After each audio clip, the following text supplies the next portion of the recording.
नमस्कार। आज के इस विश्लेषण में हम एक ऐसी हैरत अंगेज कहानी पर बात करने वाले हैं जो सच में झकझोर कर रख देने वाली है। ये कहानी है एक बाज के पुनर्जन्म की, मतलब लिटरली खुद को पूरी तरह से नया बना देने की एक जबरदस्त दास्तान। ये सिर्फ एक पक्षी की कहानी नहीं है, बल्कि एक ऐसा पावरफुल मैसेज है जो हमें मुश्किलों से लड़ना और खुद को बदलना सिखाता है। तो चलिए बिना किसी देरी के इस कमाल के सफर को शुरू करते हैं। एक बहुत ही कमाल का कोट है। बदलाव के बिना प्रगति असंभव है और जो लोग अपने सोचने का तरीका नहीं बदल सकते वे कुछ भी नहीं बदल सकते। बिल्कुल सटीक बात है ना? असली ग्रोथ तभी होती है जब हम पुरानी चीजों को पीछे छोड़ने की हिम्मत जुटाते हैं। हाँ, ये बदलाव बहुत मुश्किल होते हैं, बहुत दर्द भी होता है, लेकिन आगे बढ़ने के लिए कुछ पुराना तो पीछे छोड़ना ही पड़ता है। आसमान का राजा, the king of the sky. आपको जान के शायद हैरानी होगी कि एक बाज पूरे 70 सालों तक जिंदा रह सकता है। जी हाँ, 70 साल। पक्षियों की दुनिया में ये कोई मामूली बात नहीं है, ये एक बहुत बड़ा माइलस्टोन है। लेकिन कहानी में एक बहुत बड़ा ट्विस्ट है। इस 70 साल की उम्र तक पहुंचना कोई बच्चों का खेल नहीं है। इसके लिए उन्हें जिंदगी के एक ऐसे खौफनाक और दर्दनाक दौर से गुजरना पड़ता है जिसके बारे में सोचकर ही रोंगटे खड़े हो जाएं। उम्र का एक बेहद कठिन पड़ाव।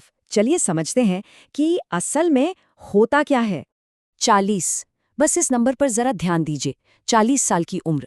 जब एक बाज अपनी जिंदगी के 40वें साल में पहुंचता है ना, तो अचानक उसका अपना ही शरीर उसे धोखा देने लगता है। जरा इमेजिन कीजिए, जो शरीर, जो ताकत अब तक उसकी सबसे बड़ी पहचान थी, वही अब उसके सर्वाइवल में सबसे बड़ी रुकावट बन जाती है। उसकी पूरी फिजिकल ताकत एकदम नीचे गिरने लगती है। अब देखते हैं कि ये डाउनफॉल होता कैसे है। 3 बहुत बड़ी चीजें होती हैं। पहला, शिकार को दबोचने वाले वो खतरनाक नाखून इतने लंबे और टेढ़े हो जाते हैं कि उनसे शिकार पकड़ना एकदम इम्पॉसिबल हो जाता है। दूसरा, उसकी सबसे बड़ी ताकत यानी उसकी चोंच, वो आगे से इतनी ज्यादा मुड़ जाती है कि उससे खाना चीरना नामुमकिन सा हो जाता है। और तीसरा, सबसे बुरा झटका, उसके पंख इतने भारी हो जाते हैं और छाती से ऐसे चिपक जाते हैं कि आसमान के इस राजा का उड़ना लगभग बंद हो जाता है। सोचिए उस राजा की क्या बेबसी होती होगी जिससे उसकी पूरी पहचान ही छिन गई हो। अब यहां से शुरू होते हैं जीवन के 3 रास्ते। तो अब सबसे बड़ा सवाल ये खड़ा होता है कि 40 साल की इस बेबसी में ऑप्शंस क्या हैं? जब ना तो उड़ा जा रहा है, न शिकार किया जा रहा है और ना ही खाया जा रहा है, तो फिर जिंदा कैसे रहें? ये एक ऐसा टर्निंग पॉइंट है जहां कोई भी मामूली कदम काम नहीं आने वाला। कुछ बहुत ही एक्सट्रीम करना ही होगा। इस पॉइंट पर सिर्फ 3 ही रास्ते नजर आते हैं। पहला, अपनी किस्मत मान लेना और धीरे धीरे भूख से तड़प कर अपनी जान दे देना। दूसरा रास्ता, गिद्धों की तरह दूसरों का छोड़ा हुआ सड़ा गला मांस खाना शुरू कर देना।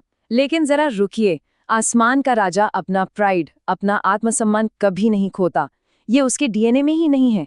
तो अब बचता है सिर्फ और सिर्फ तीसरा विकल्प, एक ऐसा खौफनाक और दर्दनाक प्रोसेस जिससे गुजरकर खुद का पुनर्जन्म किया जा सके। अपनी एग्जिस्टेंस को बचाने का यही एक इकलौता, क्रूर लेकिन सबसे जरूरी रास्ता है। एक ऐसा संघर्ष जो पूरे 150 दिनों तक चलता है। 150 डेज ऑफ स्ट्रगल। और ये कोई छोटी मोटी प्रोसेस नहीं है, ये लिटरली एक रोंगटे खड़े कर देने वाला रीबर्थ है। बाज किसी ऊंचे पहाड़ पर एक एकदम सुरक्षित चट्टान पर अपना घोंसला बनाता है और फिर शुरू होता है वो खौफनाक काम। सबसे पहले वो अपनी ही मुड़ी हुई चोंच को चट्टान पर जोर जोर से मारता है, तब तक जब तक कि वो टूटकर उखड़ ना जाए। लहूलुहान हालत में वो नई चोंच के उगने का लंबा इंतजार करता है। जब नई चोंच आ जाती है तो उससे वो अपने पुराने नाखूनों को एक एक करके खुद उखाड़ फेंकता है। सोचकर ही सहरन होती है ना? और फाइनली जब नए नाखून आते हैं तो उनसे वो अपने भारी और पुराने पंखों को नोच नोच कर शरीर से अलग कर देता है। हर एक स्टेप के बाद नए अंगों के उगने का एक भयानक इंतजार। पूरे 15.5 दिन, मतलब पूरे 5 महीने। इस नंबर की ग्रेविटी को समझिए। इन 5 महीनों तक ना तो ढंग से कुछ खाया जा सकता है, ना उड़ा जा सकता है।